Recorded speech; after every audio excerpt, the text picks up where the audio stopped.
29장 주의 만찬에 대하여 해설입니다. 실체적이고 본질적으로 성찬의 외적 요소들은 마치 그것들이 전에 있었던 것처럼 참으로 단지 떡과 포도주로 여전히 그대로 남아 있습니까? 대답: 그렇습니다. 마태복음 26장 29절과 고린도전서 11장 26절에서 28절이 이를 증거해 줍니다. 그렇다면 교황주의자들은 이것은 나의 몸이다 라고 제정된 말씀의 권세로부터 떡과 포도주가 실제로 우리가 눈으로 볼 수 없는 본질이 그리스도의 몸과 피로 정말로 변화된다고 주장합니다. 그러므로 이제는 떡과 포도주는 외적인 형태와 우연적인, 즉 본질적인 것이 아닌 성질로 남을 수밖에 없다는 것입니다. 이런 그들의 주장은 오류를 범한 것이 아닙니까? 그렇습니다. 어떤 이유들로 그들이 논박됩니까? 9번째 이유는 이 교리는 신앙적으로, 감각적으로, 그리고 이성적으로 일치하지 않는 많고 커다란 불합리한 것들이 뒤따르는 것으로부터 논박되기 때문입니다. 이는 첫째, 만찬에서 그리스도께서 전적으로 그 자신의 입에 그 자신 스스로 먹기도 하시고 마시기도 하셨기 때문에 화채설은 불합리한 것입니다. 그는 두 개의 그리고 이중의 몸을 가지셨다는 것은 이해가 되지 않습니다. 하나는 보이는 것이고 또 하나는 보이지 아니하는 것이 됩니다. 쥐 혹은 생쥐는 그리스도의 몸을 먹을지도 모른다는 것입니다. 보관되고 짧은 시간에 벽장에 놓여진 상태의 그의 몸은 해충들로 바뀔지도 모릅니다.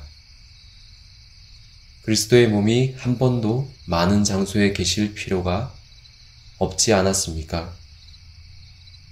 그의 몸과 모든 부분들, 그러니까 그의 머리, 손들, 발들은 떡의 가장 작고 적은 부스러기로 계실 필요가 없지 않았습니까? 그가 땅에서 지니셨던 것이고 지금 하늘에서 온전하게 가지고 계시는 그리스도의 몸은 그것 자체가 더욱 크게, 즉 길고 두껍게 지니고 계실 필요가 없지 않았습니까? 만약 그리스도의 몸이 한번 다양한 장소들에 계실 수 있다면 왜 사람의 몸이 한 번에 다양한 장소들에 있을 수 없습니까? 이것은 적대자들에 의해서 인정되었습니다. 따라서 사람은 한 번에 다양한 장소들에 있을 수 없기 때문입니다. 예를 들어 베드로는 동일하게 순간적인 시간에 에든버러와 런던 모두에 있을 수 있습니까? 그렇다면 그는 동일한 시간에 사람뿐만 아니라 사람이 아닌 둘 모두의 존재로 있어야 할지도 모릅니다. 그는 에든버러에 살아있기 때문에 사람일지도 모릅니다. 그리고 런던에서 죽었기 때문에 사람이 아닐지도 모릅니다. 에든버러에 있는 베드로는 요크에 가는데 런던으로부터 거기에 있는 베드로를 만날 수는 없지 않습니까? 그리고 베드로가 베드로와 더불어 악수를 하고 그리고 그로부터 포도주 잔을 받을 때 얼마나 유쾌한 만남이 될 수 있겠습니까? 죽음을 당한 런던에 있는 베드로는 요크에 있을 수는 없고 그리고 에든버러에 있는 베드로는 살아 떠나고 없지 않습니까? 살아있는 베드로는 한 번에 수천 도시들에 복제될 수 없지 않습니까? 그리고 거기에 많은 아내들과 결혼하고 한날 밤에 수천의 아들들과 딸들을 낳을 수는 없지 않습니까? 그가 몇십만의 싸우는 사람들을 만들기 전까지는 베드로가 그렇게 복제되기 위한 많은 시간들이 없지 않습니까? 하나의 초가 재생됨으로써 온 우주에 빛을 줄 수 있는 같은 수로 만들어질 수 없지 않습니까? 한 병의 물이 수십만의 군사들에게 줄 수 있는 같은 수로 만들어질 수 없지 않는가? 금화 21실링이 1억 파운드가 되어 많은 시간에 같은 수로 재생산될 수 없지 않은가? 빚에 대한 50만 혹은 60만 마르크를 지불하기 위한 용감한 발명을 할 수 있겠습니까?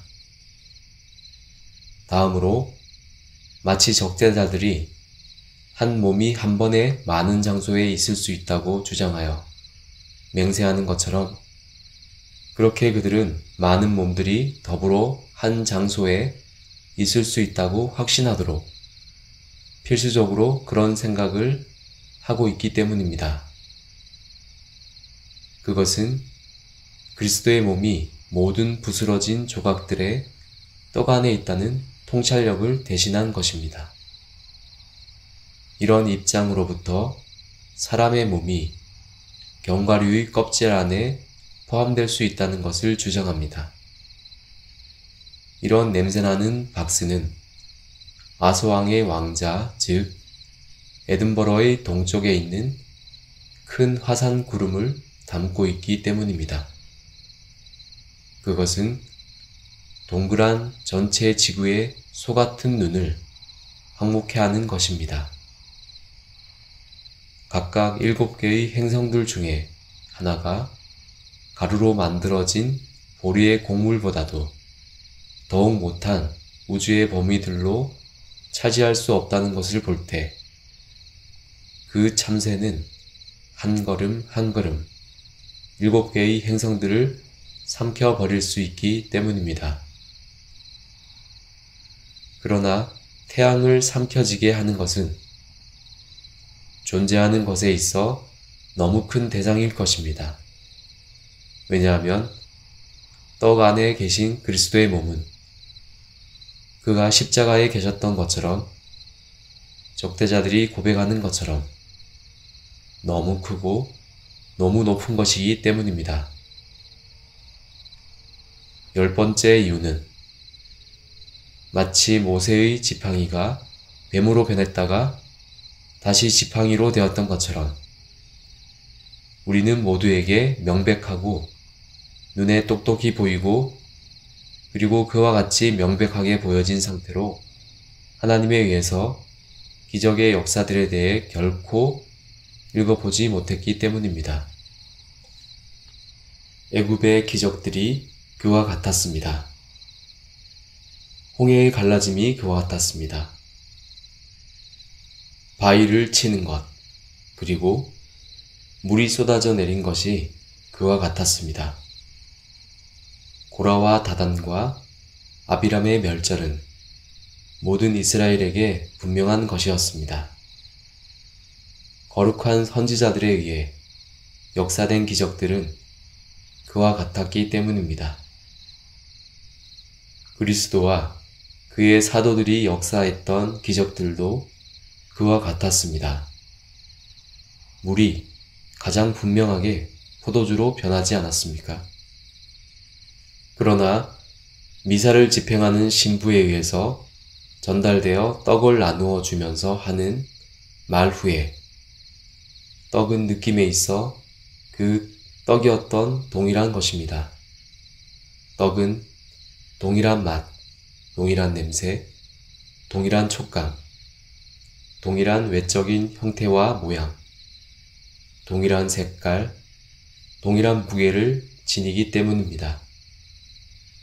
그것은 동일한 공간과 범위에 있었고 그것의 모든 범위에 있어 동일한 성질을 가지기 때문입니다.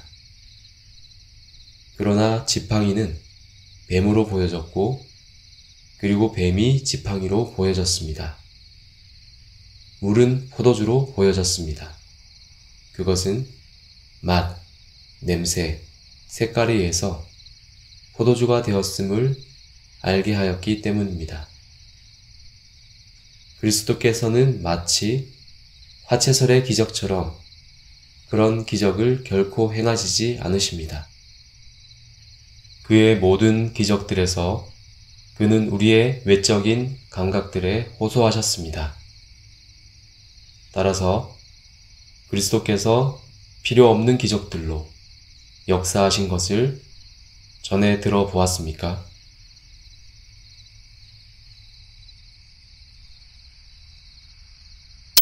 땅의 모든 끝이 여호와를 기억하고 돌아오며 열방의 모든 족속이 주의